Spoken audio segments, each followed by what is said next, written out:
Sabe que Aristóteles é um mais importante filósofo da história da humanidade, sem nenhuma depreciação aos outros, mas ele é o sujeito que fez, digamos, a obra com maior contundência, maior amplitude, tanto é que nós falamos inúmeros, nós usamos inúmeros termos que Aristóteles inventou sem saber mais que usamos. De todas as obras, Platão é uma obra, no entanto, muito desorgada, e ela veio aos trancos e barrancos para a modernidade, então, infelizmente, não tem a qualidade, digamos, de finalização que tem a obra platônica. Platão tem uma obra completamente preservada. Então, Platão é um problema ao contrário, né? Se Aristóteles apenas se sobrou apenas para a modernidade 10% da obra de Aristóteles, Platão tem toda a obra 100% e mais um pouco que acha-se que não é de Platão. Quer dizer, teria até aqui o problema contrário. E, embora só 10% de Aristóteles tenha vindo para a modernidade, também, felizmente, a conclusão dos especialistas que não há nos outros 90% nenhuma obra essencial perdida. Porque não há menção a nenhum. Porque há muita gente que comenta, né? Quer dizer, não há nenhum comentário de ninguém contemporâneo ou imediatamente posterior a Aristóteles que diga que faltou uma obra, que mencione uma obra que seja extraordinariamente importante. Foram perdidas no estudo para a política, foram feitas 130 e poucos estudos de constituições, e só sobrou um. Os outros todos certamente seriam interessantes também, mas eles não implicam numa perda muito grande, porque eles estão referenciados no próprio livro A Política. E assim por diante. A obra botânica, por exemplo, perdeu-se inteira. Isso é uma pena, é verdade. Mas a obra botânica de Aristóteles não é como a metafísica de Aristóteles. Né?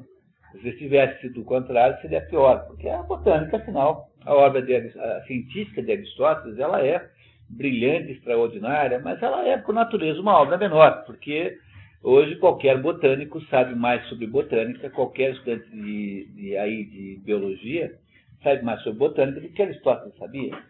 Coisa que não deve nos levar a desmerecer Aristóteles, porque, afinal de contas, né, o pior carro é sempre o primeiro. Depois os carros melhoram, né? O pior caminhão que já foi feito foi o primeiro. Depois, os caminhões modernos são melhores, assim por diante. Então, é muito meritório que Aristóteles ciência, mas a ciência tem esse problema, né? A ciência é uma coisa de patamares crescentes. A mesma coisa não acontece com filosofia, porque a Ética de Nicômaco não é uma obra superável por nenhum outro filósofo, porque ela já traz tão bem estipulado e tão bem sintetizada a problemática filosófica total, né, de Aristóteles, que não teria cabimento alguém dizer que aquilo foi como o primeiro carro. Não foi. Então, em assuntos artísticos e filosóficos, sempre se atinge o infinito. Quem vai dizer que Velázquez é menos que Picasso, por exemplo? Quem vai dizer que Beethoven é menos que Mahler, por exemplo? Nas artes não se aplica esse critério de evolução. Há uma modificação de estilo. Quer dizer, ao longo da história há estilos diferentes, mas não há evolução propriamente dita. E a mesma coisa em filosofia, embora, claro, que alguns problemas que foram levantados por Platão e Aristóteles foram problemas que foram continuados e aprofundados por esse ou aquele filósofo. Mas não se pode dizer que a filosofia dos dois seja de alguma maneira obsoleta ou ultrapassada. Porque só isso, quem diz isso são esses analfabetos que dão aula na Faculdade de Filosofia Moderna, que não têm a menor ideia de que seja Platão e Aristóteles, que já começaram lendo Nietzsche, e que acham que tudo isso é ultrapassado, assim, que tudo isso foi resolvido. É apenas um comentário analfabeto assim, não leve em conta. Agora, é claro que, quando você vê a física de Aristóteles, é uma física que foi muito, muito, muito melhorada. Você vê a biologia, a botânica, então Aristóteles tinha aí alguma ideia de medicina, mas a medicina moderna é muito mais sofisticada, muito mais complexa, não tem a menor ideia, né? A Carla, que estuda medicina, sabe mais medicina que todos os gregos juntos. Claro. Agora, você reúne todos os professores de filosofia do Brasil, não dá 1% do Aristóteles. Entenderam a diferença? Porque nos assuntos científicos é possível... Você tá bom, Guilherme? Tá? Nos assuntos científicos é possível você imaginar alguma coisa como evolução. Nos assuntos artísticos e filosóficos, não. E esses assuntos eles sempre atingem um patamar mais alto. Velázquez é tão grande pintor quanto o Picasso, se você for pensar assim, até em termos, digamos, de técnica, talvez Velázquez seja maior. Tá? Então não tem isso. Né? O que pode ter é involução, mas evolução mesmo não tem, né? Parece que tem involução. Isso pode ter. Como o mundo moderno julga as coisas muito pelo aspecto material, então o mundo moderno fica achando que pelo fato de que um automóvel moderno é melhor do que o Zé do Caixão, né, que é o Volkswagen 1600, então que o mundo moderno também teve a mesma melhoria moral, a mesma melhoria espiritual, e não é verdade, né? Esse o ponto central daquela obra maravilhosa, fantástica, chamada O Reino da Quantidade, do René Guénon, que é uma das melhores obras já escritas no século XX, em que ele demonstra como funciona o ponto de vista moderno a partir de uma troca de qualidade por quantidade. Então, a substituição de aspectos qualitativos da vida por aspectos quantitativos puros e simples. Mas, voltando aqui ao nosso Aristóteles, lá entre os trabalhos que sobraram de Aristóteles, esse aqui é um dos trabalhos esotéricos com S. Isso aqui não foi escrito por Aristóteles. Não foi ele que escreveu, propriamente dito. Não se sabe qual foi a contribuição redacional que aqui existiu. Sabe-se que ele deu uma aula e que alguém anotou a aula, um estenógrafo, né? Sei lá, um estenógrafo anotou a aula, e depois essa aula foi mais ou menos editada, não só por Aristóteles ou por esse aluno, mas também por diversas outras pessoas, de modo que essa é uma obra que tem alguns aspectos brutos. Ela não é como alguém que vai escrever um livro para publicar hoje em dia, que você faz todas as revisões, que você estrutura a obra direitinho. Portanto, não há obras do Aristóteles exotéricas que tenham sobrado, exceto um único diálogo chamado Convite à Filosofia, que está editado em português, que é um diálogo platônico. Né? As obras exotéricas, aquelas feitas para o público, que foram feitas por Aristóteles, eram feitas no modelo platônico de diálogo, que é um dos meios de escrever filosofia pelo diálogo. O Mário Ferreira dos Santos escreveu um livro assim, dialogado, chamado As Filosofias da Negação e da Afirmação, que é um livro maravilhoso, em que ele se coloca no papel como se fosse Pitágoras e conduz uma conversa sobre as diferenças das filosofias, que há algumas que estão aí para afirmar ou questionar alguma coisa, e aquelas que estão aí para negar alguma coisa. Então, toda a obra que nos sobrou do Aristóteles é uma obra esotérica com S. Então, dependendo do modo como foi traduzida, ela tem que dar algum trabalho para ler, porque há trechos completamente obscuros que você não entende, há trechos que você tem que dar uma arrumada, há trechos que você jamais entenderá, porque houve erro de cópia, né? Um monge copista daqueles da Idade Média dormiu, né? Dormiu e quando ele acordou, ele pulou uma linha. Não é isso, tá? A obra de Aristóteles ficou 300 anos numa caverna, numa adega, que era uma caverna, úmida, fria, e imagine vocês o que os ratos podem ter comido pedaços da obra. Tudo isso aconteceu, né? Não é isso? Né? Tudo isso aconteceu. Então é por isso que nós temos que, às vezes, fazer algum esforço aqui para entender uma obra que parece um pouco esotérica, mas nada muito complicado, né? Vocês sabem que não. Mas eu queria muito fazer uma recapitulação até agora da linha central de pensamento de Aristóteles, porque isso sempre é bom, né? O Aristóteles está nos falando de ética. A ética é um ramo da filosofia que estuda a moral. O moral é o comportamento humano. Aristóteles dizia que a moral é uma ciência prática. Então, chamada de ciência prática, porque ela não é especulativa como um livro sobre botânica, sobre como é que as plantas respiram, por exemplo. É um livro que orienta as pessoas a viverem. Então, é isso que é a moral. Tá? Então, a ética é o estudo das regras do comportamento humano, vamos dizer assim. E o Aristóteles, então, diz que, começa dizendo que tudo que a gente faz nessa vida, faz procurando o bem.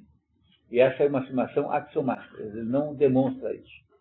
Ele acha que é completamente absurdo pressupor o contrário, porque mesmo quando há pessoas que fazem coisas más. E o fato de que há pessoas que fazem coisas más não quer dizer que a pulsão natural do ser humano seja na direção do bem. Então ele sempre nos diz, essa é uma característica aristotélica, que não adianta a gente ficar voltando na origem de todas as coisas, porque isso nos levaria ao infinito. E ao levar ao infinito, nós cairíamos numa autocontradição, porque tende a ter havido um começo nas coisas, não pode até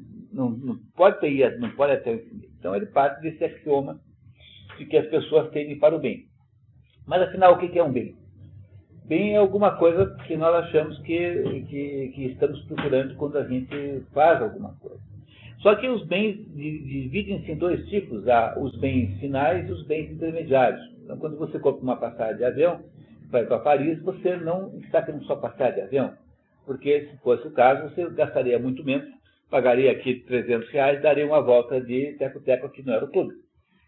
Como você não está querendo só passagem de avião, então você comprou uma passagem de avião para Paris, você está querendo ir para Paris, no fundo o seu objetivo é Paris, né? E não passagem de avião. Então a passagem de avião é um bem, o avião, a companhia aérea, a Mônica que vendeu para você a passagem, tudo isso são bens intermediários, porque no fundo você quer chegar em Paris e tomar vinho no Eau de Magot. Não é isso?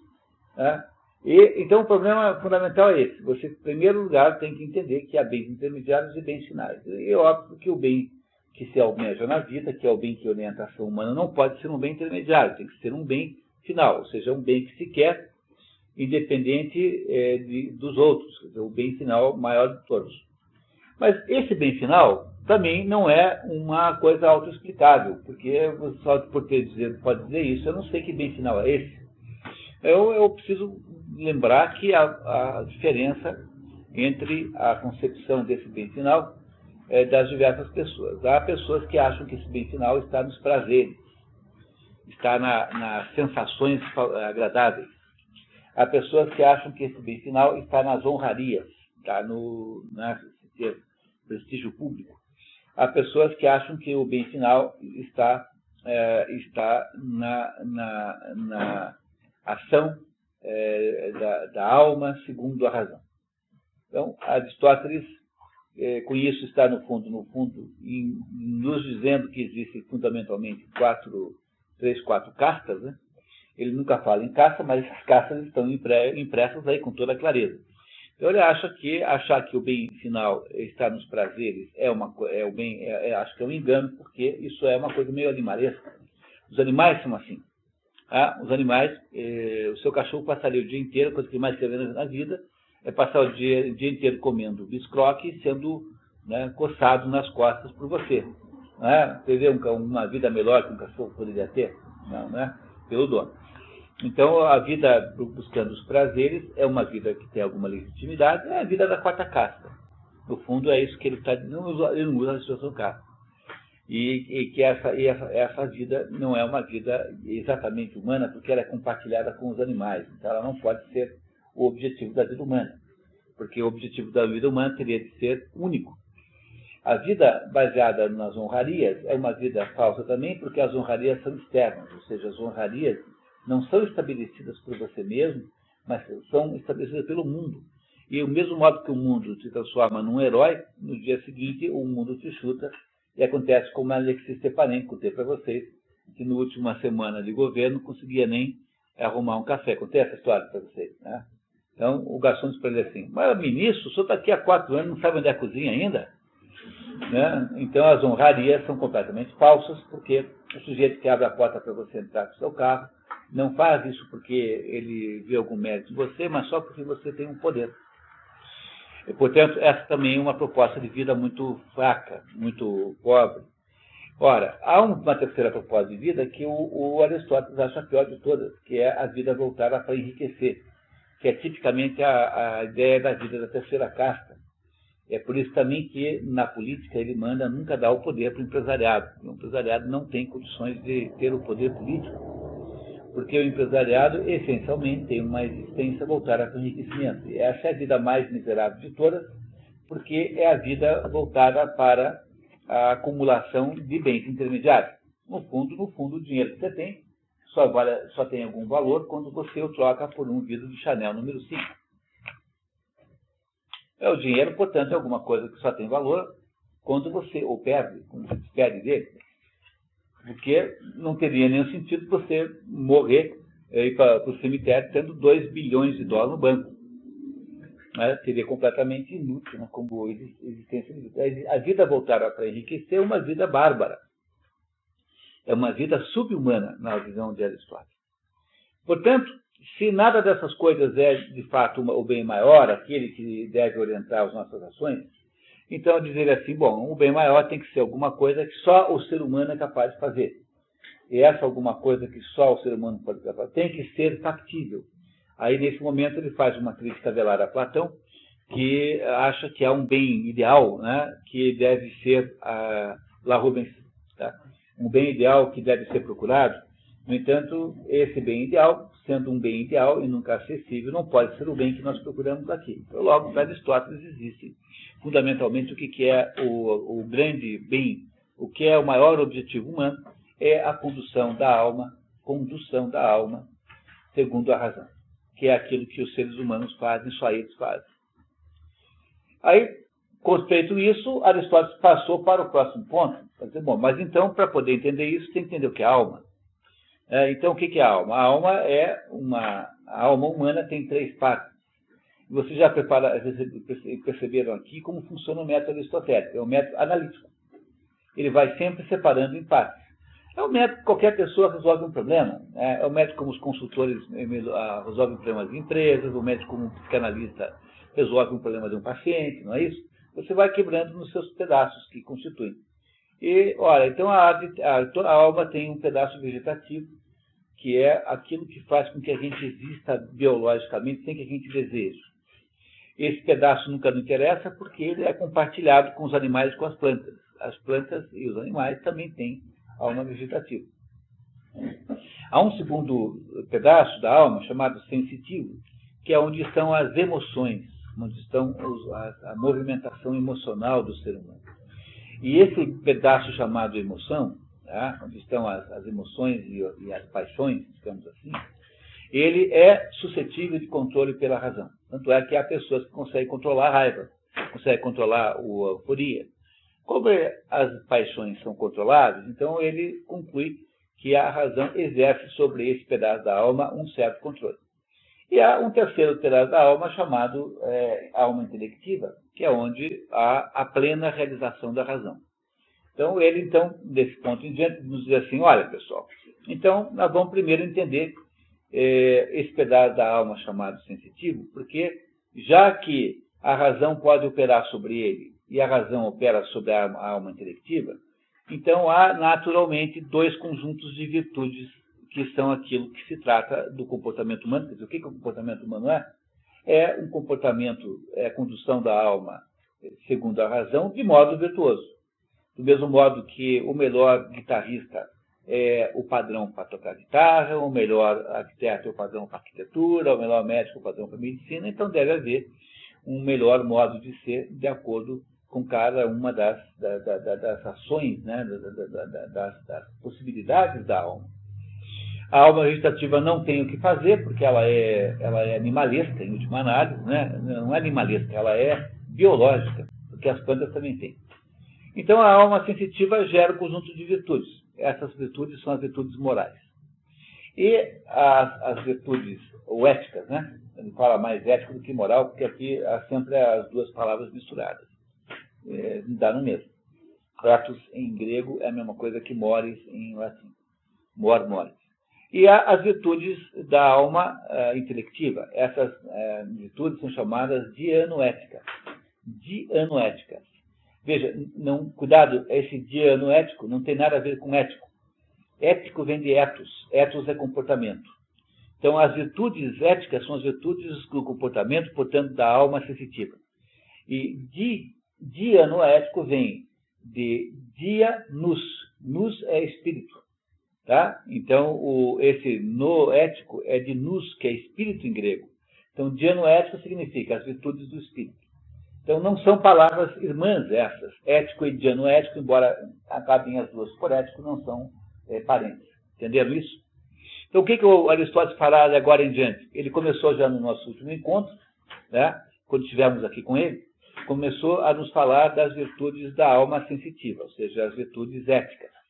São aquelas virtudes associadas com o quê? Com as emoções, com os atos emocionais, os atos não da mente intelectual. Depois que ele esgotar esse assunto, ele vai nos falar das virtudes intelectuais. Portanto, só tem dois conjuntos de virtudes possíveis. O conjunto das virtudes morais, ou éticas, de que ele está falando agora, e o conjunto das virtudes intelectuais, que ele fala lá na frente. Ainda não está falando disso. Ora, o que é que ele nos disse no último encontro sobre as virtudes éticas? Ele diz assim, que essas virtudes éticas têm como característica comum, seja alguma coisa que está presente em todas elas, o fato de que elas são sempre definidas pela justa medida. O que é que são virtudes éticas? São as virtudes da justa medida. Que o comportamento humano é bem realizado quando você o faz virtualmente. O que é ser virtuoso? É estar no ponto certo entre a covardia e a temeridade. Temerário é o sujeito que não teme nada. Então, é o sujeito que se suicidará com facilidade, porque ele vai pular do prédio de 200 andares, assim, comigo não acontece nada. Aí esse é o sujeito temerário. Né? Temerário é aqueles fulanos que têm uma irresponsabilidade total e que não é capaz... Esse padre, por exemplo, é um tipo temerário. Né? É isso? Aliás, não acharam ainda não, né? Tem uma pedra tão maldosa, mas não vou contar. Eu vou ficar com remorso depois se eu contar também. Não vou contar. Mas as piadas mais engraçadas, lá da minha casa tem um bar mais vagabundo do mundo, chamado Crepúsculo. Imagine o nome do bar, Crepúsculo. Onde eu ouvi o maior estoque de piadas engraçadas sobre esse assunto do bar. Todas muito cruéis, obviamente. Tá? Esse é o pior bar do mundo. Tá? Sabe aquele bar que o garçom serve o chopp com o dedo dentro do copo? O dedão dentro do copo? Não pode ter bar pior que ele. Tem um certo charme, digamos. Tá? Então, esse padre é um tipo temerário. O temerário é aquele sujeito que está no extremo da coragem excessiva, que tornou-se uma responsabilidade. Do outro lado tem o covardão, né? Aquele fulano que fica o dia inteiro embaixo da cama, escondido. E é preciso entender, então, que a coragem, que é a virtude de comportamento correta, né? Quer dizer, a virtude moral, está no meio entre os dois. Então, o que Aristóteles faz? Ele desenvolveu aí uma das ideias mais populares de Aristóteles. Foi Aristóteles quem um belo dia disse que a verdade estava no meio, que o equilíbrio é que interessa. Pois, eu queria só que vocês compreendessem o seguinte, hein? Olha, isso a gente fala o dia inteiro, não tem quem não tenha repetido isso na vida 20 vezes. A ideia de que o equilíbrio está no meio, essa é uma ideia aristotélica. Mas isso só é válido para aspectos morais e não para aspectos intelectuais. Porque ele não está ainda falando, tá? A verdade não tem meio, é verdade ou mentira. Tá? Então não há um meio termo entre a verdade e a mentira, há um abismo. Compreenderam que não há meia verdade? Aquela história assim, os brasileiros são muito compadrios, né?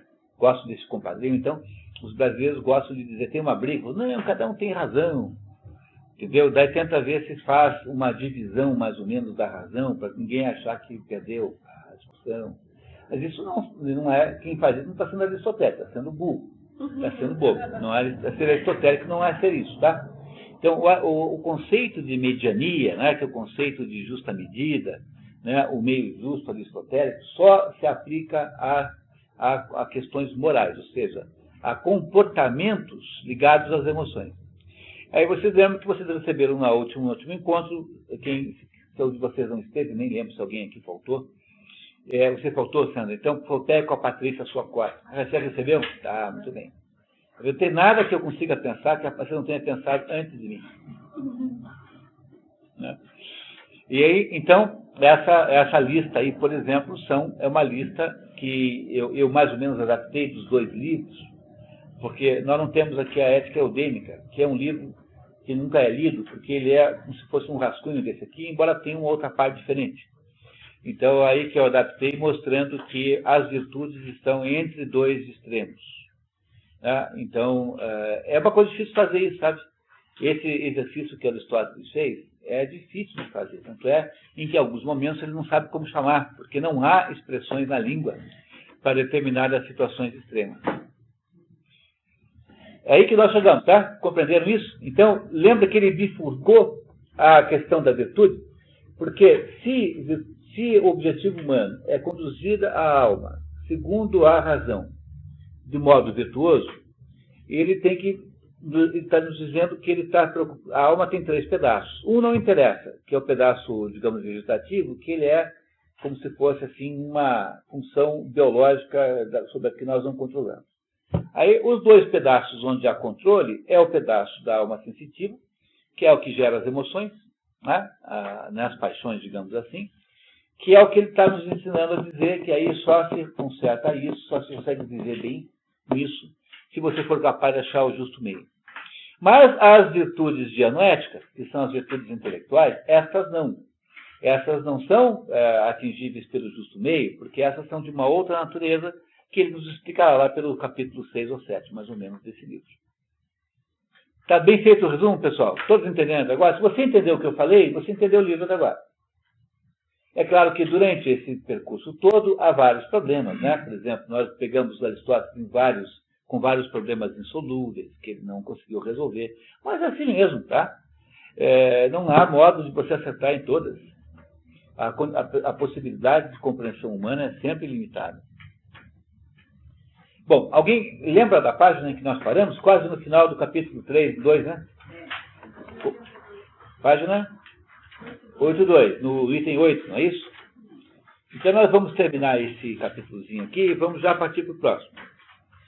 Também é preciso muito que vocês lembrem uma coisa que não parece tão óbvia, é que saber qual é o justo meio é um exercício, uma arte que leva a vida toda. Então, é muito importante vocês terem isso na cabeça, sabe? Porque hoje em dia houve uma destruição tão extraordinária do conceito de ética, virou uma conversa tão fiada, um negócio tão baixo padrão. É uma maneira de você fingir que não está roubando a falar de ética. Então, eu fico imaginando essas empresas aí, companhias telefônicas, negócio de assinatura negócio de lista telefônica, é tudo que é uma gente assim, que beira a bandidagem mesmo, que montam esquemas para prejudicar o consumidor mesmo, de inviabilizar a vida. Esse pessoal fazendo seminário de ética,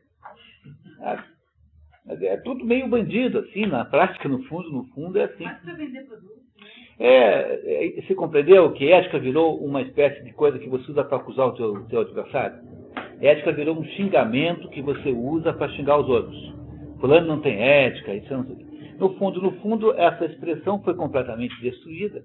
E a não ser que alguém fizesse um esforço como esse aqui, de voltar para a matriz genética, a gente não consegue entender mais nada sobre esse assunto. Está completamente destruído o conceito público do que seja isso. Então, há uma ideia, hoje em dia, que pode ter um código de ética do economista, um código de ética do consultor. Agora vai ter sendo aí um evento de consultores, eu já estou aí candidato não escalado para fazer lá uma mesa redonda, sobre ética do consultor.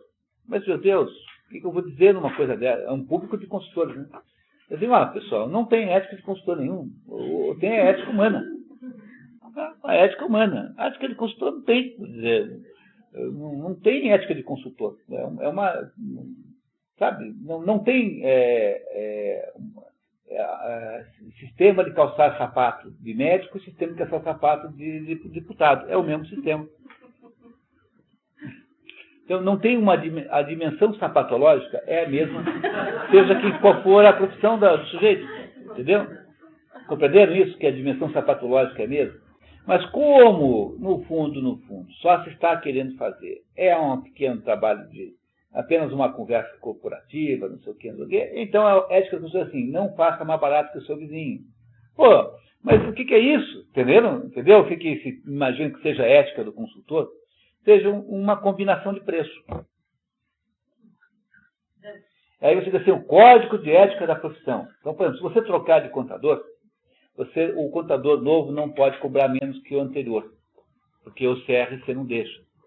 Isso virou código de ética do contador, quando na verdade é uma sem-vergonhice desgraçada, é manipulação do mercado, isso é proibido por lei, isso chama-se crime econômico. No entanto, virou código de ética do contador. Eu sei disso porque lá na Aliança Francesa acabamos de trocar lá sou presidente da Aliança Francesa, acabamos de trocar o contador. E tivemos que fazer o mesmo preço do anterior. O que é isso? Chama-se crime, mas o crime, quando se transforma num pedaço de papel que todo mundo assina e diz palavras bonitas, vira código de ética. Vocês compreendem como isso é uma coisa terrível? No que se transformou esse negócio de ética? Nessa bobagem, nessa manipulação dos outros, alheia. Esse é o problema central dessa palavrinha, né? Entendeu? Então, se é fazer código de ética de consultor, o que é? É combinar coisa para... Mas espera aí, eu não quero participar disso.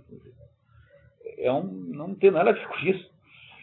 Vocês compreendem como isso é complicado, né? Então, na verdade, esta ideia moderna de ética, que ela é um pedaço de papel com regras, que você não cumprirá, obviamente, mas fingirá que tem, não é isso? Ela é um contrassenso ao que Aristóteles está nos dizendo, porque Aristóteles está dizendo o seguinte, que aprender o que é certo e errado é uma coisa que leva a vida inteira. O processo de você aprender a lidar com isso é um processo de vida inteira. E você errará mesmo quando você achar que você já entendeu muito. Porque o dilema ético é um dilema sempre crítico. Então, você não consegue se livrar do dilema ético. Não é alguma coisa que você aprende porque mudou o patamar, agora está no outro. Porque sempre virá uma dor de barriga tão forte quanto a anterior. O fato de que você teve dor de dente um dia na vida não significa que você nunca mais vai ter dor de dente. É por isso que o processo de convívio com o mundo, com a decisão ética, é um processo de convívio permanente. E é por essa razão que passaremos a vida aprendendo. É mais ou menos equivalente à própria ideia de vida. Você, enquanto viver, aprenderá ao que fazer. Porque o que estabelece fundamentalmente o dilema ético é o que fazer. Veja, todos os exemplos que Aristóteles deu na última aula aqui, todas as situações em que ele chamou de justa medida, são situações que você só descobre depois que você está na dúvida. Será que eu devo ostentar riqueza ou não devo ostentar nenhuma? Quanto que é certo eu ter uma vida confortável? Será que eu devia ter uma vida excessivamente austera? Ou será que eu devo ter uma vida snob e exibicionista? Achar o meio termo entre isso é alguma coisa que você passará a vida tentando fazer. Mas, seja como for, todas as justas medidas que Aristóteles estabeleceu aqui, todas têm origem em perguntas assim: o que eu faço? Porque, no fundo, a essência do dilema ético, a essência de todo o processo ético, é a pergunta, é a dúvida sobre o que fazer. Aristóteles não colocou nesses termos, mas podia muito bem ter colocado. Né?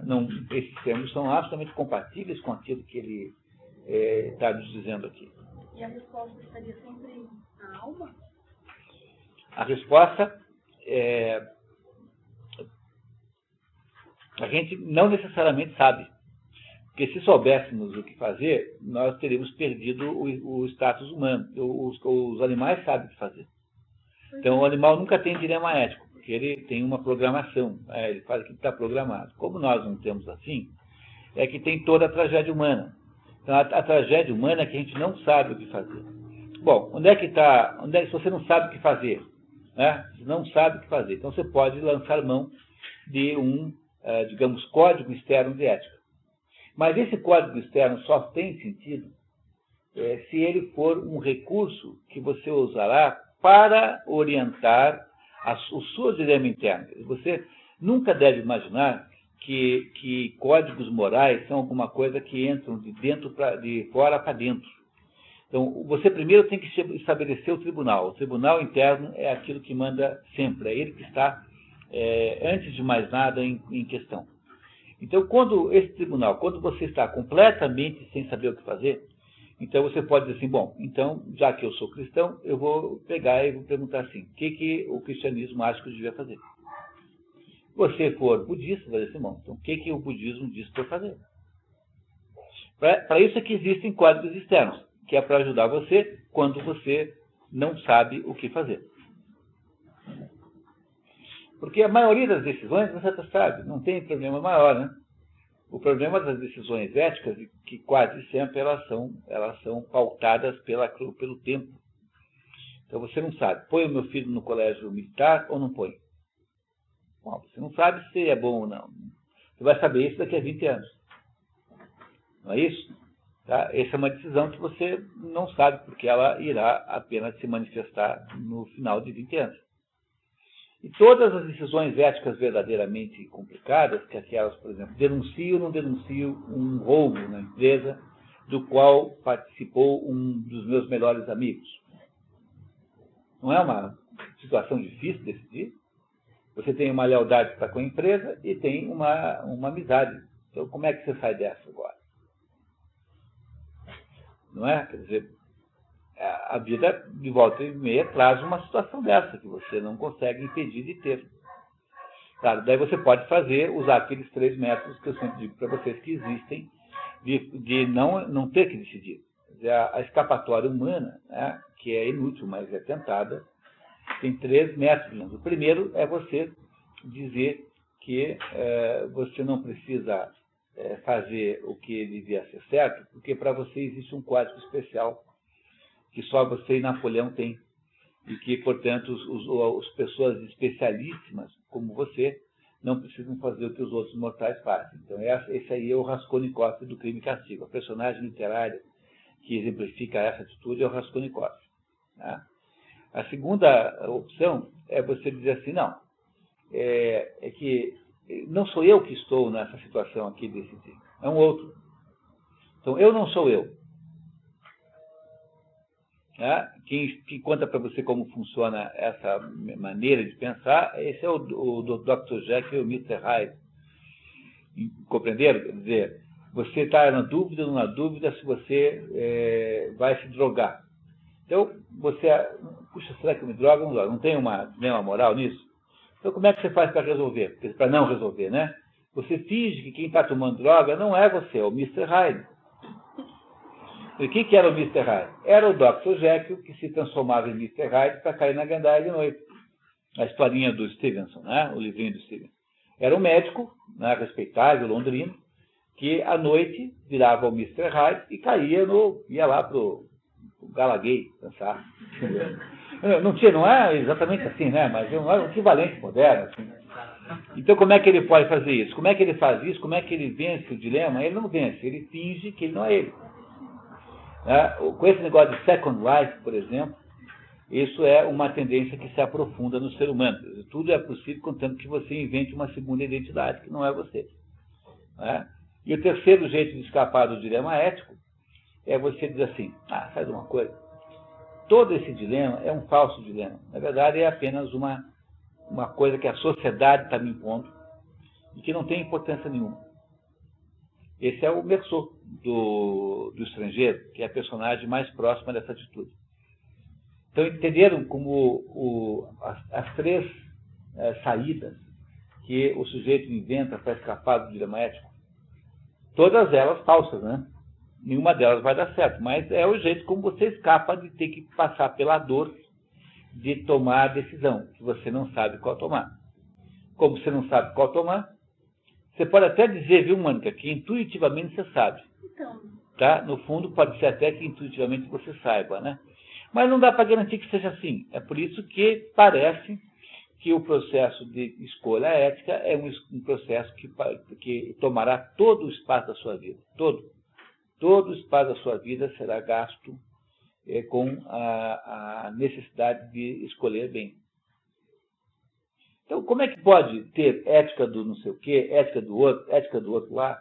Quer dizer, isso que chamam de ética disso, daquilo outro, tirando os casos muito velhos, como a ética médica, por exemplo, né, que são princípios de conduta médica, o resto que se chama hoje de ética é tudo falsificação disso, apenas para estabelecer a legitimação de privilégios. Compreenderam? Quer dizer, o que se chama de ética modernamente tem nada a ver com isso, mas é uma apropriação da palavra, uma espécie de sequestro da palavra para uso de ganhar mais que os outros, né? Criar alguma espécie de vantagem para si.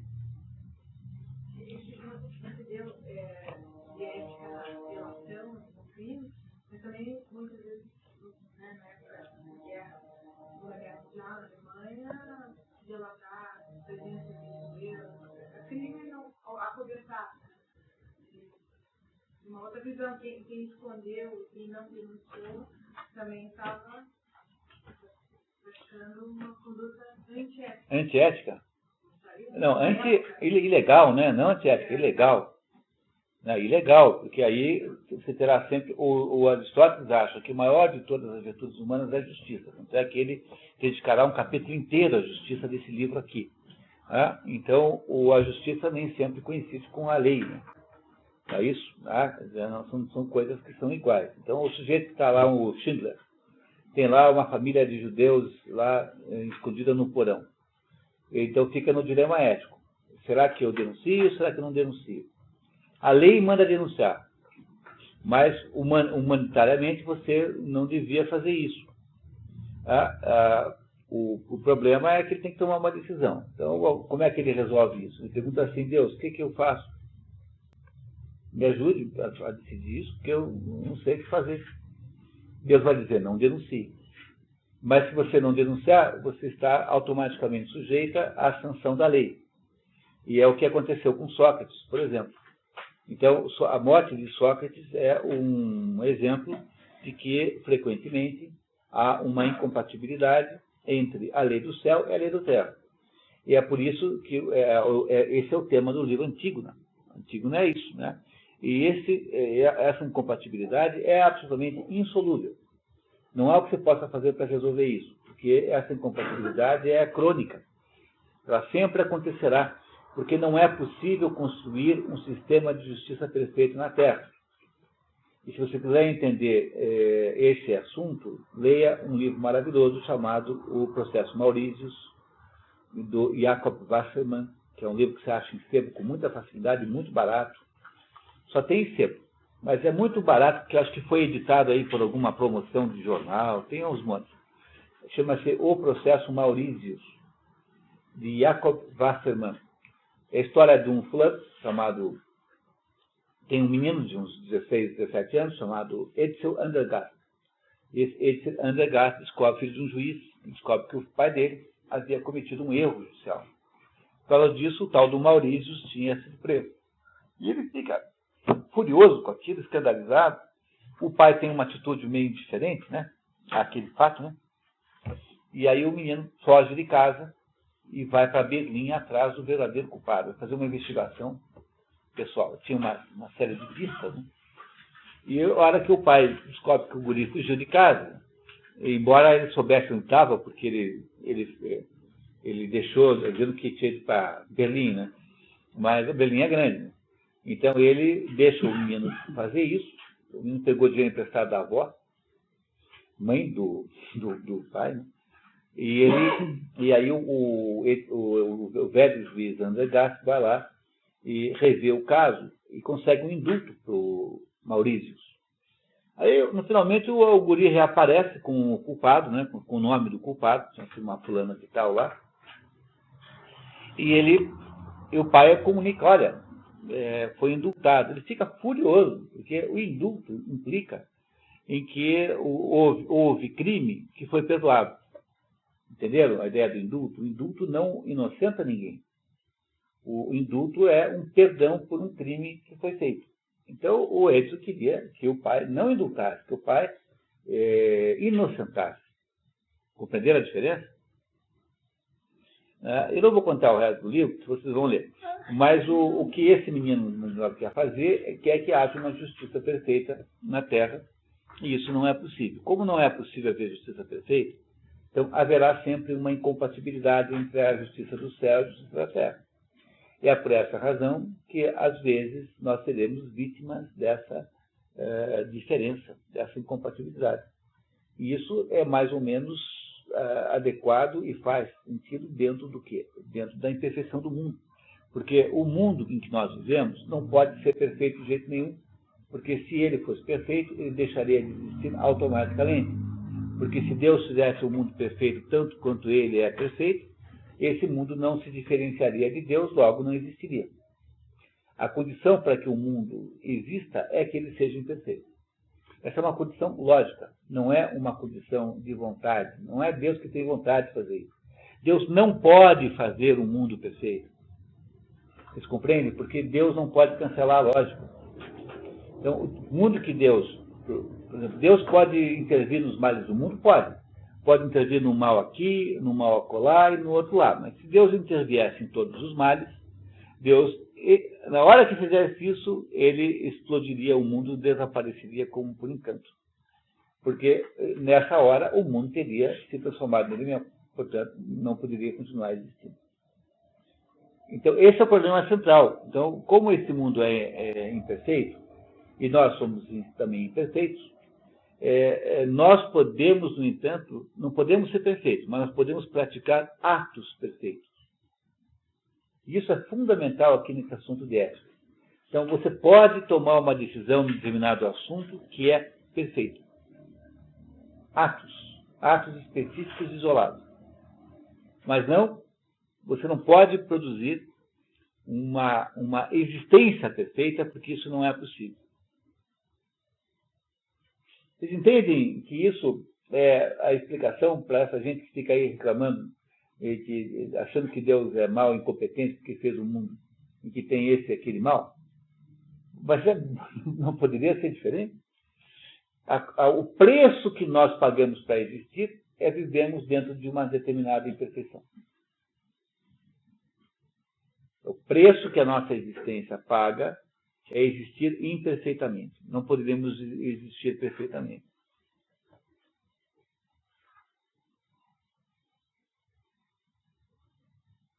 Então, quem tiver interesse em entender a mentalidade contrária é a mentalidade do Edsel Andergast adolescente. Porque o Edsel Andergast não aceita isso. Porque ele é um adolescente que quer um mundo perfeito. Então, como os adolescentes são assim de modo geral, é assim que eles se transformam em juventude hitlerista. Quem é que mandou aí depredar tubo do ônibus? É o Requião, que manda o Requião, o do Ático, pega, né, os absolutamente revoltados jovens que querem um mundo perfeito e diz assim, olha, a culpa da impressão do mundo é do Beto Richa, e vão lá quebrar, porque o Requião interessa por fins eleitorais. E essa gente vai porque essa gente, nessa idade em que eles estão, são todos eles undergados. Entendeu como funciona a juventude hitlerista? Que é o conceito de cara pintado? O que é o cara pintado? É a juventude hitlerista do PT. É assim, você pega essa juventude inconformadíssima com essa realidade sobre o mundo e você a transforma numa massa violenta, porque eles estão dispostos a todo tipo de violência. Não esquecer nunca que a expressão rapaz, né, tem a mesma origem de rapace, né, ave de rapina, né, rapace, rapina. Rapace e rapina é a mesma expressão. Então, potencialmente, quem é que tem o poder de ser vândalo? É o jovem, do sexo masculino. Né? O vândalo é o vândalo, o jovem do sexo masculino é o vândalo em potencial. É essa gente que o Roberto Requião industrializa, faz manobra nesse assunto aí de passe, não sei o quê. Essa confusão que anda por aí. Entenderam como funciona isso? Então, você precisa do Edsel Andergast para fazer a parte violenta e vistosa da revolução, que é botar a gurizada na rua para quebrar tudo. E eles são capazes de fazer isso porque eles exigem um mundo perfeito que o líder socialista promete. Como o líder socialista está sempre olhando para um mundo que não existe, dizendo assim, olha, o mundo que vamos fazer é esse mundo aqui onde não há inveja, onde não há males, onde não há doenças. Então, o que ele faz? Ele conquista a alma do sujeito que pensa que o mundo pode ser assim. E ao conquistar a alma desse jovem, ele o transforma numa arma, num instrumento de violência social. Entenderam como se forma um movimento revolucionário? É nessa base. Tá certo, pessoal? Vamos lá? Quem é que gostaria de ser o nosso leitor oficial hoje, na página 82, item 8? Então, vamos lá. Guilherme, muito obrigado. Vamos lá. Então, três disposições, duas dessas vícios, um de excesso e outro de deficiência, uma virtude, que é a observância da mediania. E cada uma delas, de uma certa forma, se opõe a ambas as outras, pois os estados extremos são os opostos, tanto do estado mediano quanto dos outros, que estão em reciprocidade. E o estado mediano é o oposto de ambos os extremos. Tal como o igual é maior se comparado com o menor, e o menor se comparado com o maior, os estados medianos de caráter se acham em excesso se comparados com os estados de deficiência, e deficientes se comparados com os estados de excesso, quer no caso das paixões, quer naquele das ações. É óbvio isso, né?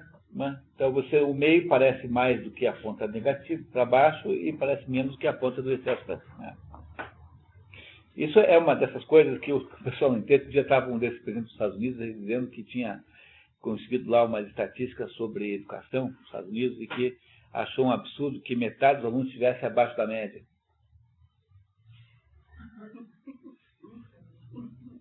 Declarou isso, que coisa, que barbaridade. Metade dos alunos estão abaixo da média. Achando que isso fosse uma coisa gravíssima, assim. Né? Um analfabetismo estatístico grave que sobretudo, acomete jornalistas. Talvez a classe mais acometida de, por exemplo, está hoje na capa da Gazeta. Paraná é o 5º estado, em alguma desgraça aí. Toda semana tem assim, na primeira parte, Paraná é o 5º em repetência escolar. Paraná é o 5º, sempre o 5º, mas só porque será que é o 5º? Né? Porque a 5ª é a maior população. Então, o sujeito que põe uma manchete dessa, ele não se dá conta de que isso não é notícia. Porque a notícia é só se fosse o primeiro, se fosse o 10º. Porque aí você teria, entendeu? Quando o cachorro morde um carteiro, nunca aparece no jornal, né? Porque durante todos os dias, muitos cachorros mordem carteiros. Só aparece no jornal quando o carteiro morde o cachorro. Aí apareceria no jornal. Né? A ideia do jornal é justamente trazer aquilo que parece estranho. Então, só teria sentido botar na manchete qualquer coisa em que o Paraná não fosse o 5º. Entendeu?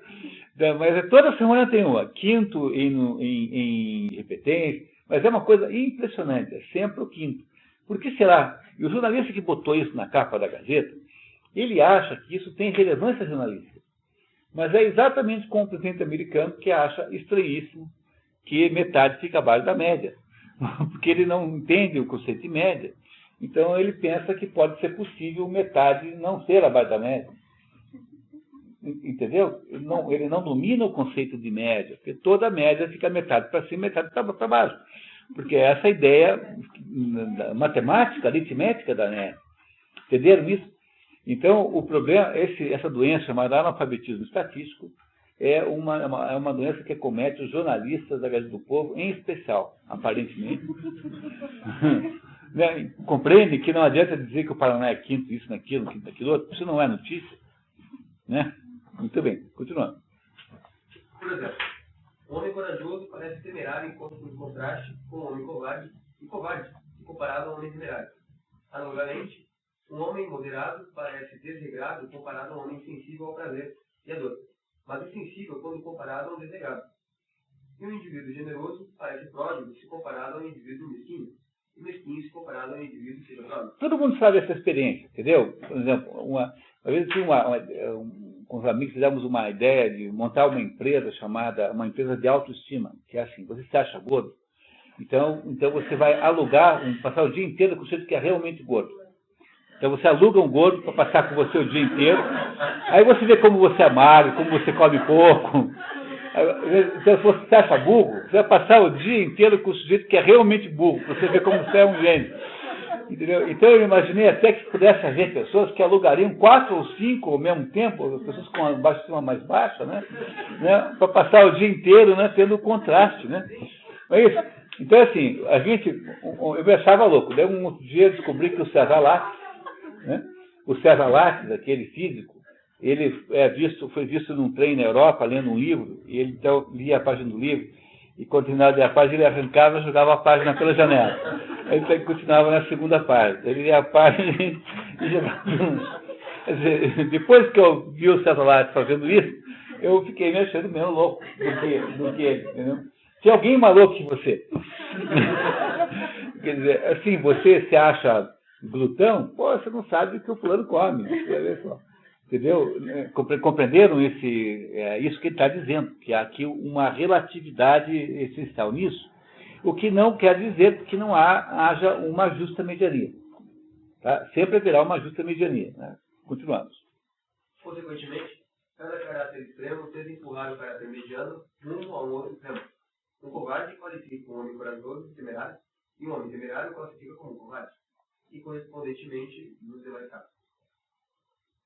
Mas apesar de todas as três disposições estarem assim em oposição entre si, o maior grau de contrariedade existe entre os dois extremos. Claro, porque aí a distância é maior, né? Entre o temerário e o covarde, há muito mais distância do que entre o temerário e o corajoso e o covarde. Né? É isso. Uma vez que os extremos estão mais afastados um do outro do que da mediania, tal como o grande se acha mais afastado do pequeno, e o pequeno do grande do que um ou outro do igual. Outro assim, alguns extremos exibem uma certa semelhança com o mediano.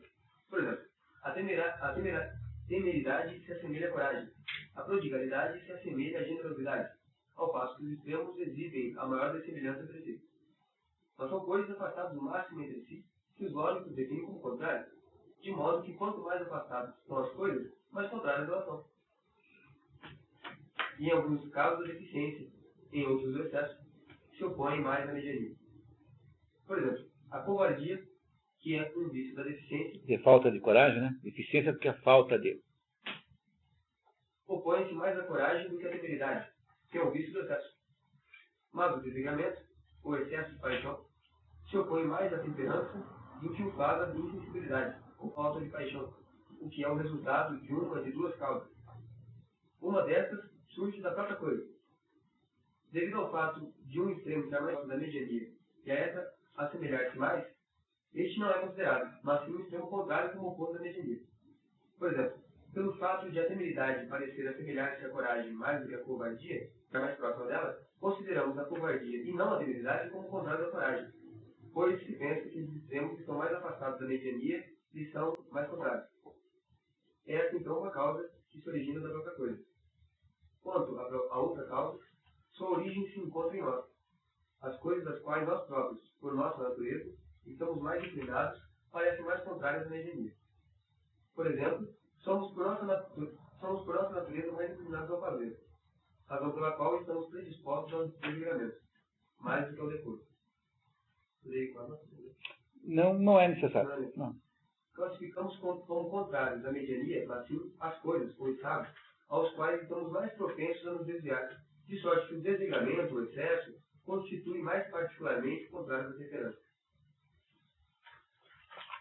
Isso... Vamos em frente? Acho que não tem importância. O suficiente foi dito, colimando, mostrar que a virtude moral é uma mediania. Colimando é objetivando, né? Objetivo. E em que sentido ela é? A saber que é uma mediania entre dois vícios, um do excesso e o outro da deficiência. E que ela é uma tal mediania porque visa atingir o ponto mediano nas paixões e nas ações. Mas lembrem sempre que ele está falando aqui das paixões e ações do pedaço sensitivo, ou seja, daquelas ações e paixões que estão associadas às emoções, paixões ou emoções, né? E não associadas a assuntos intelectuais. As virtudes intelectuais são outras virtudes que não estão aqui ainda em debate, tá? Não é isso? Então, apenas as virtudes morais. É por isso que constitui árdua tarefa ser bom, pois é difícil encontrar o ponto mediano em qualquer coisa. Em relação ao que exemplificamos, que nem todos são capazes de encontrar o centro de um círculo, salvo aqueles que conhecem Diomedes. Está vendo aqui? E essa é aquela conversa que nós tivemos agora há pouco. É difícil ser bom. Por quê? Porque o certo é sempre um só e o errado são todos os outros. Por exemplo, quando você vai apostar na loteria, quantos números estão certos? 5. Uma única sequência. Mas as sequências erradas são todas as outras possíveis, tanto é que ninguém acerta. Então, o problema central é esse. Quer dizer, essa é a dificuldade central de ser bom, porque a fórmula da bondade é sempre uma só.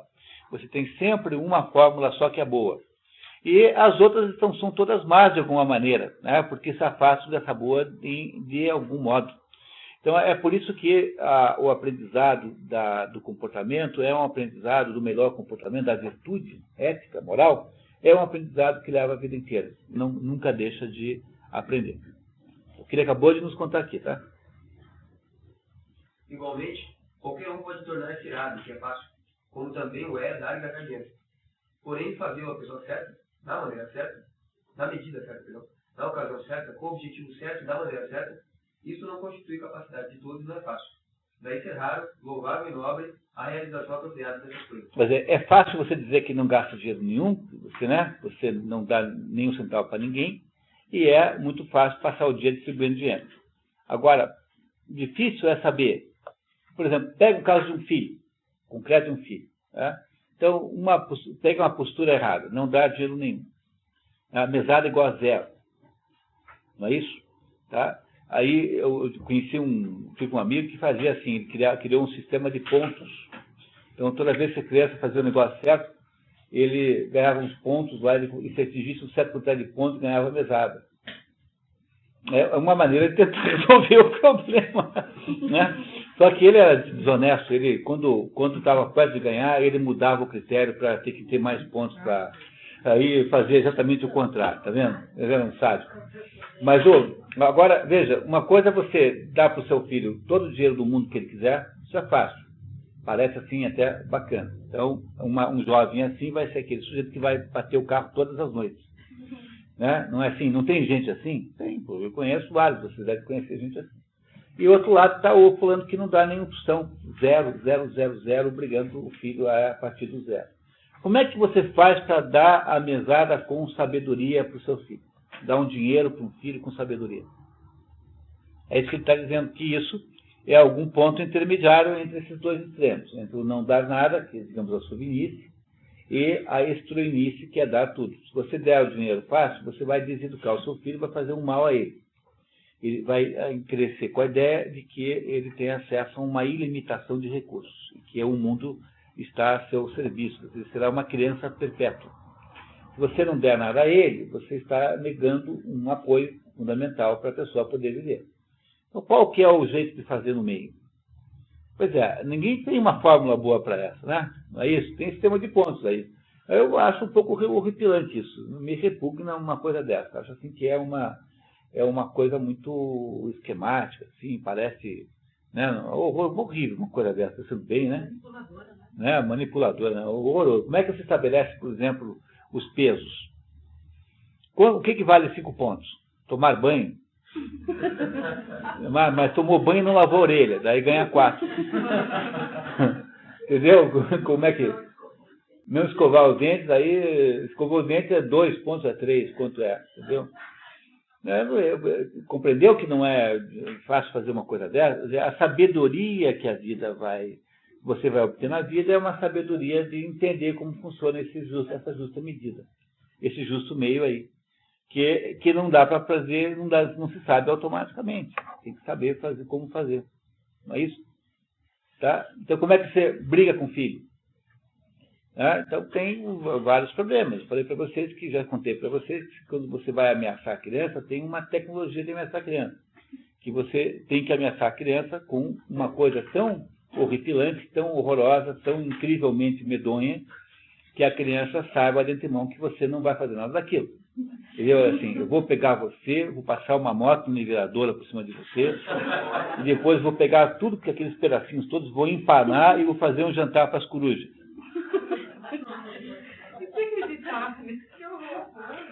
Se você fizer essa coisa, tal coisa, eu vou fazer isso com você. Quer dizer, se você vai ameaçar a criança, tem que ameaçar sim, porque a criança sabe que você não vai fazer isso. Como você não vai fazer isso, ela confia que você a ama, apesar de estar bravo com ela. Entendeu? O que você não pode fazer é uma ameaça que seja perceptível pela criança como factível. Aí não, porque aí você vai aterrorizar o seu filho. Mas se você diz para o seu filho uma coisa, você não está aterrorizando ninguém. Pois é. Quando as crianças eram, antigamente, quando eram pequenas, a ameaça horrorosa era chamar o Beria. O Beria era o chefe da polícia secreta do Stalin, e que era o sujeito pior do mundo, assim, que produziria torturas horríveis. Então, se você não for para a cama, eu vou lhe chamar o Beria. Tá? Que é uma dessas ameaças absurdas, né? Que nenhuma criança, no fundo, vai se preocupar com isso, que sabe que você não vai fazer isso, verdade. Entendeu? Entregar para o Beria. Ninguém vai fazer isso. Né? Bom, então tudo tem uma sabedoria, né? Esse é o problema aqui. Consequentemente, a primeira regra a ser seguida ao se evitar a mediania é evitar o extremo que mais se opõe à mediania, segundo o conselho de Calypso, a saber, pilota o navio é mantido longe do borrife e das vacas. Aqui Aristóteles, aqui tem um problema, sabe? Porque isso aí está no verso 219 do livro 12, canto 12 da Odisseia. E nesse verso que está aí, não é a Calypso que dá esse conselho, mas é a Ulisses que está dando esse conselho por timoneiro do navio, reproduzindo o conselho que a Circe lhe havia dado.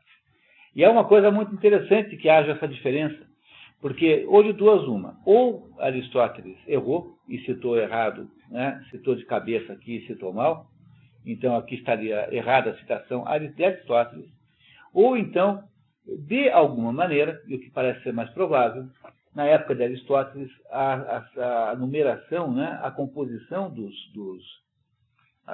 versos, digamos, a estrutura da história fosse diferente. Mas isso não está na Odisseia. Se vocês forem na Odisseia procurar o canto 12 e o verso 19, está lá, isso está escrito lá. Mas quem dá o conselho é a Circe para Ulisses, e Ulisses diz para o timoneiro do navio fazer isso. Não é interessante que haja essa diferença? Quer dizer, contava-se a história de um jeito diferente no tempo de Aristóteles, atribuindo a outra pessoa. Ou então sempre tem a possibilidade de Aristóteles ter se enganado, que ele estava dando aula. Né? Então, às vezes, você, assim, falando, você comete um erro. Uma vez eu dei uma aula inteira sobre Prometeu, falando de Sísifo, chamando Prometeu de Sísifo. E ninguém teve coragem, e a humanidade, me avisar.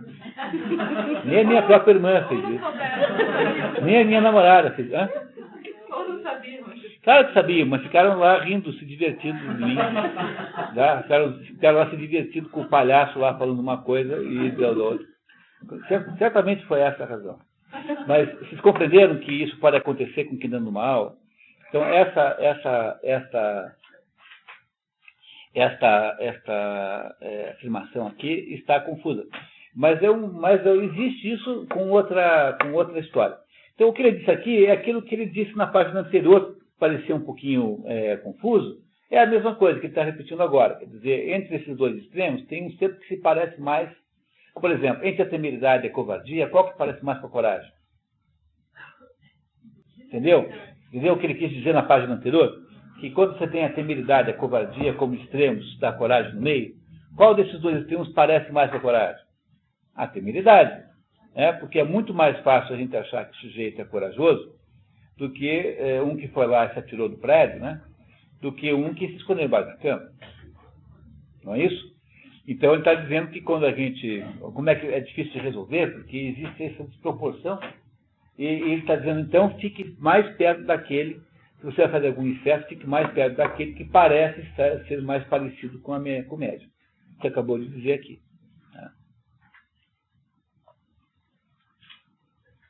Pois dos dois extremos, um deles constitui um mais grave que o outro. Viram? É isso, né? Dos dois extremos, um é melhor, outro é pior. Por conseguinte, porquanto atingir a mediania é extremamente difícil, a segunda melhor forma de navegar... Pode dar a notinha, por favor, aí é importante. A compreensão do texto aqui é particularmente problemática, levando a uma ambiguidade quase inevitável. Poderia ser igualmente, como atingir a mediania extremamente bem é difícil. Entretanto, a tradução acima nos parece mais coerente do ponto de vista do contexto. A segunda melhor forma de navegar, que indica o provérbio, é assumir o menor dos males. Tecnicamente, seria melhor os remos na falta de vento, ou seja, apelar para a força humana dos braços, quando não se pode encontrar com a força eólica. E a melhor maneira de fazê-lo será a maneira que descrevemos.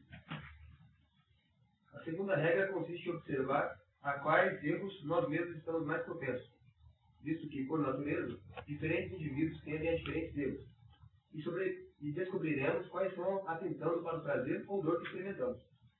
A seguir, teremos que nos arrastar na direção oposta, pois, rumando para longe do nosso erro costumeiro, estabeleceremos um curso mediano. É o método utilizado pelos carpinteiros para endireitar madeira e cerâmica. Que interessante, né? Não é isso? Muito bem. Em terceiro lugar, temos em tudo que estar, mais do que qualquer outra coisa, de guarda contra o que é prazeroso e contra o prazer. Porque quando este está em julgamento, não somos juízes imparciais.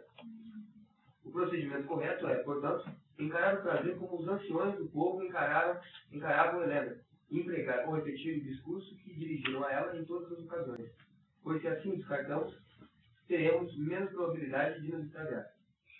O que ele está fazendo aqui é uma referência a Helena de Troia, porque quando a Helena foi trazida pelo Paris, o Paris era um sujeito assim muito, era um tipinho assim meio metrosexual, sabe? E foi ele que arrumou aquela encrenca toda, esse Paris. E ele trouxe a Helena, e quando os gregos vieram sem frotas de gregos para buscar a mulher de volta, as mulheres de Troia queriam devolver, jogar a fulana da janela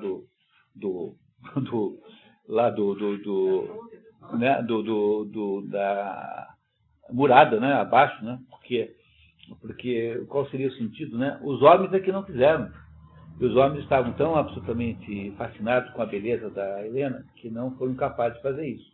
Então, os anciãos, né, diz assim, encara o prazer como os anciãos do povo encaravam Helena. Então, encaravam com um perigo.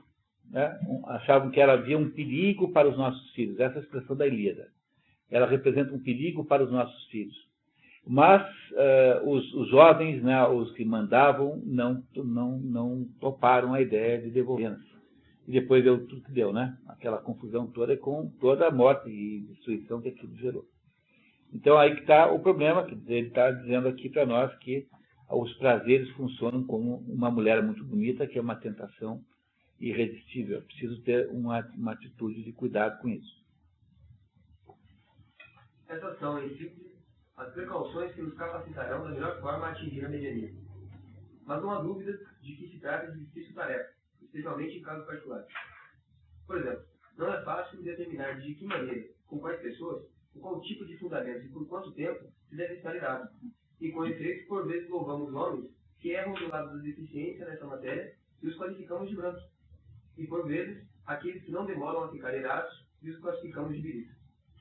Entretanto, não repreendemos alguém que se desvia um pouco do rumo certo, seja do lado do demasiado ou daquele do insuficiente, mas alguém que se desvia mais largamente, uma vez que seu erro é percebido.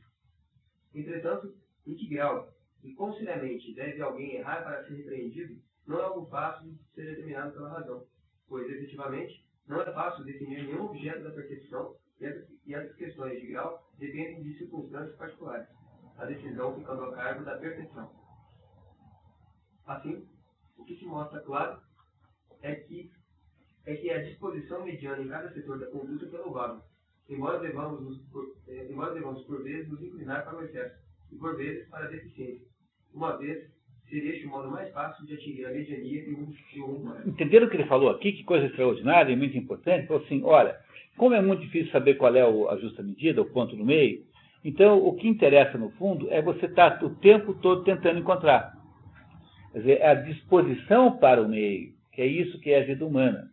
Entendeu? Você não sabe qual é o meio, porque o meio é muito difícil. Porque cada situação concreta exige uma determinada avaliação. Então, cada batalha, o que é covarde e temerário numa certa batalha? Não é isso? Você nunca sabe qual é, porque as batalhas variam e isso pode variar, as circunstâncias variam. Então, como no fundo, você não tem a fórmula do meio pronta, não porque ela é dificílima de saber, no fundo, o que faz uma pessoa ter uma virtude moral é estar o tempo todo tentando encontrar o meio. Né? Ter uma atitude de encontrar o meio. Por isso é que alguns teólogos dizem que é muito melhor um pecador do que o santo. Porque o santo é um sujeito que não tem mais o que fazer. Entendeu? O cristianismo não foi feito para santos. Não precisaria de ter o cristianismo se fosse todo mundo santo. O santo está resolvido já, que a gente já resolveu o problema. O cristianismo é alguma coisa que serve para quem é pecador. Por isso que o Mário Ferreira dos Santos escreveu um livro maravilhoso chamado O Cristianismo, a Religião do Homem, que é essa tese, mostrando que ele é, de certo modo, a melhor de todas as religiões que você possa procurar. Né? Tem uma superioridade, digamos assim, em relação às outras. Muito bem, pessoal. Continuamos? Estamos firme aí? Então, com esse capítulo, no livro 2, né, Aristóteles nos falou do quê? Das virtudes morais. As virtudes éticas, né? Ou morais, que é a mesma coisa. Dizendo que as virtudes morais, que são o controle das emoções, das atitudes, dos atos humanos, esse controle das emoções, ele é feito procurando-se a justa medida entre dois extremos que são igualmente vícios, um por excesso e outro por falta. E que acabou, no final, nos dizendo, né, dando alguns conselhos práticos de como é que se faz isso. Ele voltará a esse assunto, tá? Não se preocupe. Mas agora ele vai aprofundar um pouquinho mais e vai agora nos falar sobre, já que a virtude consiste na atitude, na ação, né? Na ação humana. Ele vai, então, agora tentar nos mostrar que só tem sentido e verdadeiramente digno de ou elogio ou de repreensão apenas aqueles atos que forem voluntários de alguma maneira, ou seja, aqueles atos que foram feitos, que sejam feitos em plena consciência disso. Então, esse próximo capítulo aqui é mais ou menos a base do direito, se você quiser olhar para a ciência do direito, né? Dos capítulos, digamos, uma das bases do direito é o que trata aqui o próximo capítulo. Tá? Então, o direito é montado em torno dessa ideia que virá agora em cima, que é a ideia da responsabilidade pelos atos. Quer dizer, em que medida alguém é responsável pelos próprios atos. É isso que o Aristóteles vai nos contar agora. Vamos trocar de leitor? Guilherme, você continua? Então, vamos lá. Alguém gostaria de substituir? Tá bem. Então, vamos lá, Guilherme. Vamos. A virtude, entretanto, concerne a paixões e ações. E o louvor e a censura são conferidos somente às ações voluntárias. Aquelas que são involuntárias são objeto de perdão, e por vezes até de compaixão. Muito bem, tá? Compreenderam isso? Quer dizer, apenas aquilo que é voluntário é que pode ser dito assim, isso está certo, isso está errado. Aquilo que for involuntário, você pode dizer, que pena. Né? Então, aquilo que for feito sem que houvesse a consciência da escolha do ato em si, não é imputável, né? É aquilo que o direito moderno considera inimputável. Você tem um débil mental que comete um crime, não é, em princípio, passível de legislação criminal, porque ele não sabe o que está fazendo. É a ideia que está por trás da inimputabilidade do menor, por exemplo. Por que o sujeito, quando tem 17 anos e 11 meses e 29 dias, pode matar 12 pessoas, né, sem nenhuma boa razão, roubá-las e estuprá-las e extirpá-las e não fazer nada com ele? Porque há a pressuposição de uma inimputabilidade numa coisa dessa. Essa pressuposição da inimputabilidade, de não poder sofrer carga jurídica, né, não ser responsável pelos seus atos, é isso que está aqui dizendo para nós o Aristóteles. É claro que ele não está propondo isso, mas ele vai nos explicar como funciona o conceito. Tá? Então, continuamos. Vamos lá. Por conseguinte, parece indispensável ao estudante da ética discernir a diferença entre o voluntário e o involuntário, o que também será útil ao legislador na sua distribuição de recompensas e punições. Então você não pode ter um sistema jurídico que não considere isso, né? A partir de que idade alguém é responsável pelos seus atos? Quais são as condições? Por que uma pessoa pode ser declarada por um tribunal inimputável? Porque o médico disse que o sujeito é louco. Então, ele matou lá tantas pessoas achando que estava matando os marcianos. Como é que você vai prender alguém assim? Não dá. Afirma-se geralmente que as ações são involuntárias quando realizadas sob compulsão ou através da ignorância, e que um ato é compulsório quando sua origem é externa, sendo de tal natureza que o agente, que é realmente passivo, nada contribui para ele. Por exemplo, quando é levado a algum lugar pela força das intempéries, ou por indivíduos que o têm sob o poder dele. Quando tem alguém com um revólver na sua cabeça, mandando você fazer isso ou aquilo, esse ato não é um ato voluntário. É um ato voluntário ou não é um ato voluntário? Então, ele vai discutir filosoficamente isso. Não vamos supor que seja involuntário. Mas é um ato que é originado por uma coação. Uma coação tira a voluntariedade do ato. Então, no fundo, o que ele quer dizer é o seguinte, é que aquilo que caracteriza um ato completamente voluntário é o fato de você ter uma escolha plena sobre as opções ali a serem feitas. Compreenderam? Então, eu posso escolher A ou B sem que eu não esteja pressionado nem por A nem B. Esse é o ato, digamos, mais voluntário de todos, o ato voluntário por excelência. Essa é a ideia central. Agora, há atos que não são assim. Tá? Nem todo ato tem essa natureza. É isso que ele está querendo nos mostrar aqui. Eu trouxe um esquema para vocês, ó. Como sempre, né? Esses esquemazinhos aqui, que aqui é uma tentativa de resumir a ópera aqui, desse capítulo, quase todo, tá? Que é da natureza moral dos atos humanos. Não se preocupe muito com ele por enquanto. Vamos tentar ver o raciocínio de Aristóteles. Daqui a pouquinho a gente volta nele. Mas paira alguma dúvida com respeito a ações realizadas de uma alternativa pior, ou contemplando um objeto nobre. Como, por exemplo, quando um tirano, que tem os pais e os filhos de homem em suas mãos, ordena que ele realize algo vil, tendo seus poupados se o realizaram mortos, e recusar a realizar. Então, esse ato aí é um ato voluntário ou é um ato involuntário? Então, alguém prendeu sua família e fala assim, bom, então agora, se você quiser que eles vivam, abra o cofre do banco e me entregue 20 milhões. Então, sequestraram um gerente do banco para fazer isso. O ato que o gerente pratica de abrir o cofre é um ato voluntário ou involuntário? Porque se for um ato voluntário, esse ato será julgado como um crime. Não é? Então, se você achar que aquela pessoa vai ser considerado ladrão de bancos. Mas é um ato voluntário de verdade? Não é difícil de saber isso? Veja bem que não é uma dúvida fácil essa. Quanta responsabilidade tem o fulano que abre um cofre para salvar a vida da família que está ameaçada de morte? Quanto? Tá?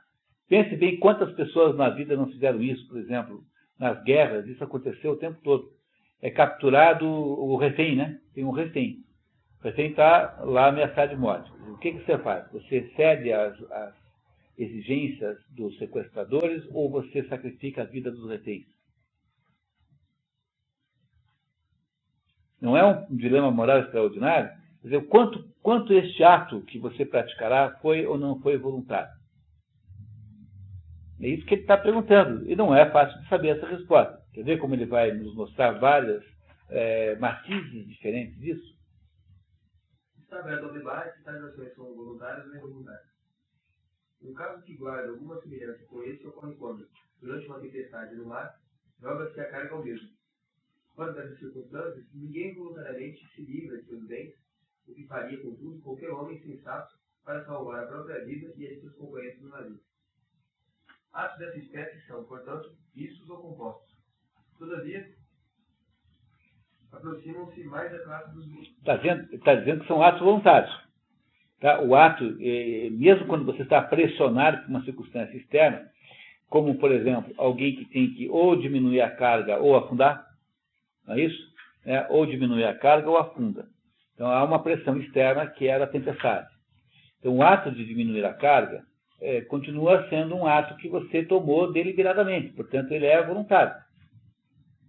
Tá? Ele é voluntário, mas ele não é um ato voluntário completamente livre, porque ele foi, de alguma maneira, cerceado, ele foi, de alguma maneira, contingenciado por alguma coisa que ocorreu.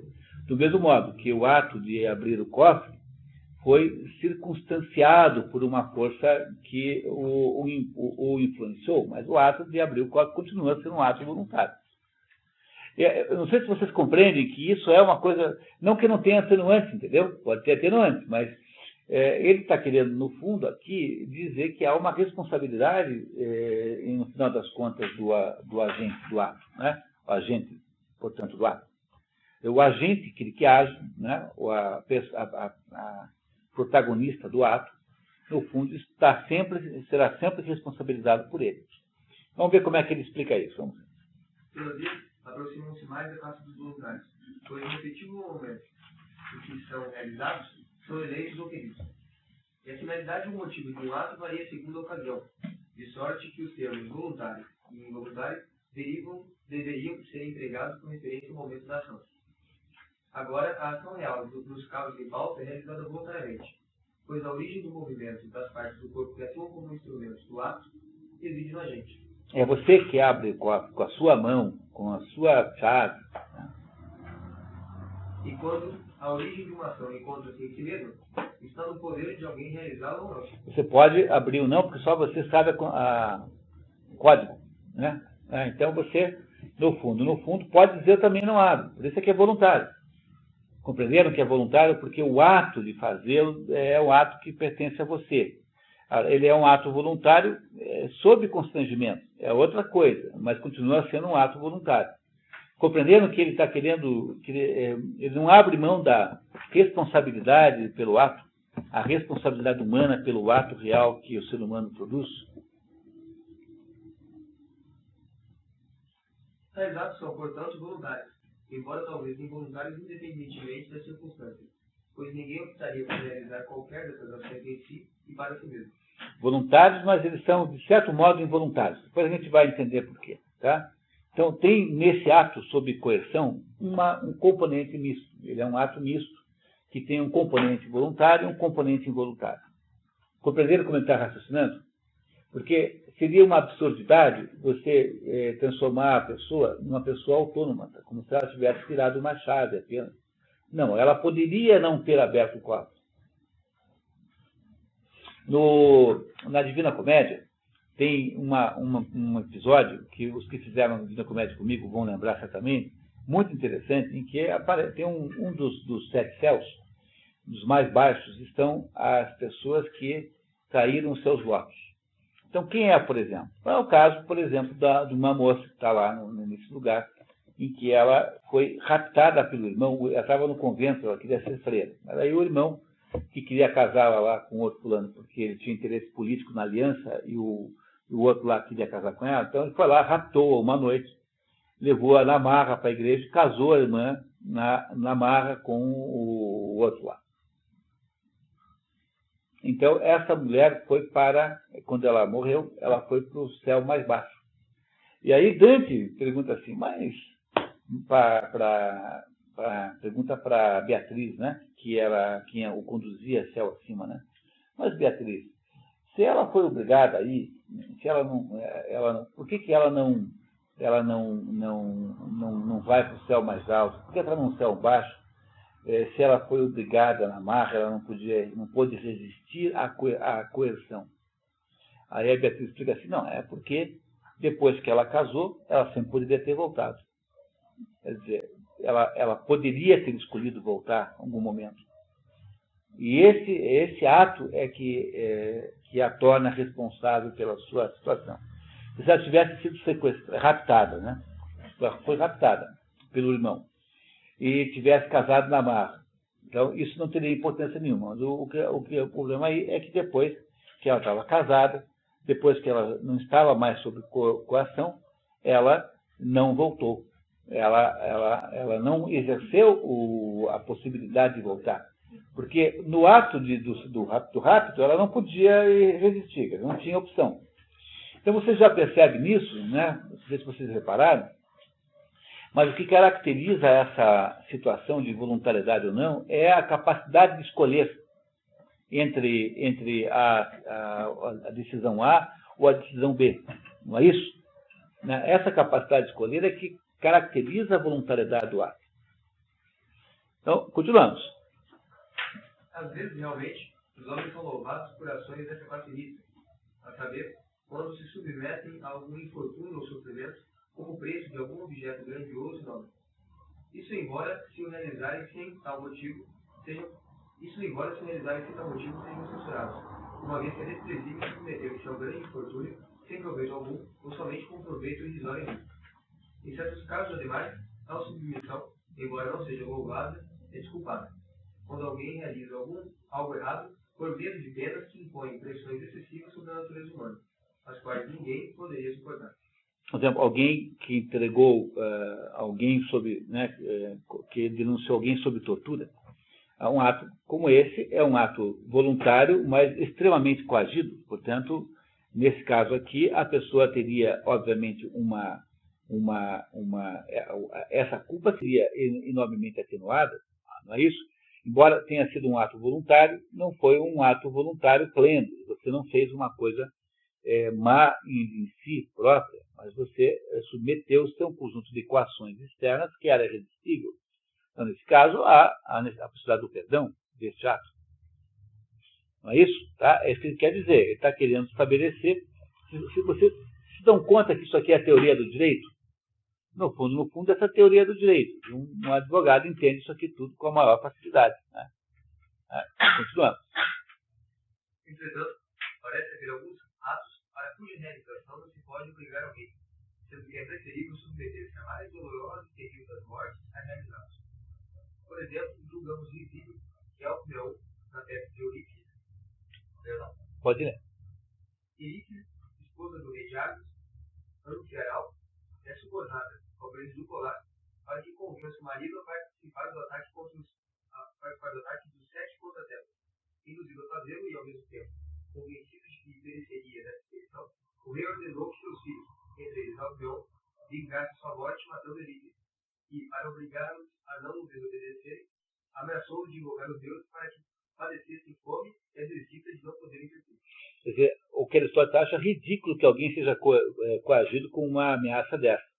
Entendeu? O sujeito vai matar a mãe para vingar o pai que iria morrer no ataque a Tebas, os 7 generais que atacaram Tebas, com base quer dizer, como se o filho fosse coagido a matar a mãe, porque Orestes mata a mãe como vingança da morte de Agamenon, pai dele.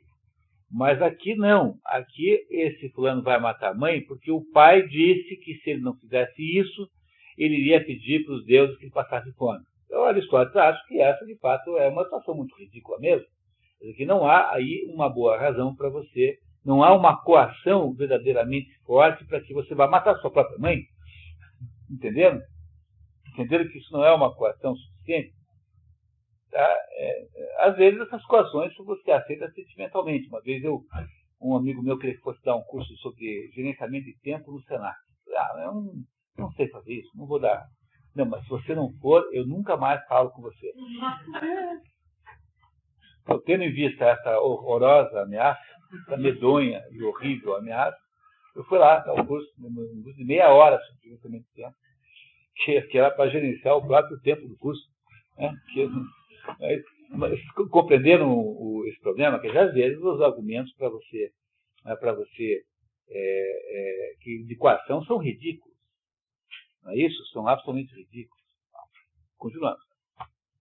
Mas é às vezes difícil decidir se a gente devemos ir na escolha da realização de um dado ato de preferência suprema da vida, ou a suportar uma das penas de preferência e cometer uma determinada coisa. E é ainda mais difícil ser fiel à nossa decisão, uma vez que na maioria dos nossos dilemas a pena da ameaça é dolorosa e a ação a qual nos fora são mais desonrosas, razão pela qual o louvor e a censura são conferidos em função de cedermos ou não cedermos a nossa compulsão.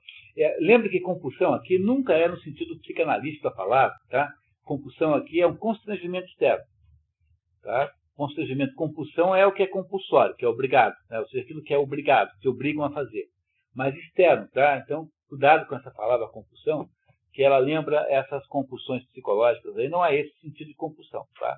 A compulsão aqui é cerceamento externo, no sentido de obrigarem você a fazer isso ou aquilo. Acho que podíamos parar um pouquinho, pessoal, são quase 9 horas, que tal? Parando 10 minutos? Voltamos daqui a 10 minutos? Que tal? Então, vamos lá, né? Aí, André não veio, não veio, Carlos tá, não veio, Cláudio não tá, Cláudio não veio, Rodrigo não veio, o Rodrigo tá aí, a Nestinha tá aí, 1, 2, 3, 4.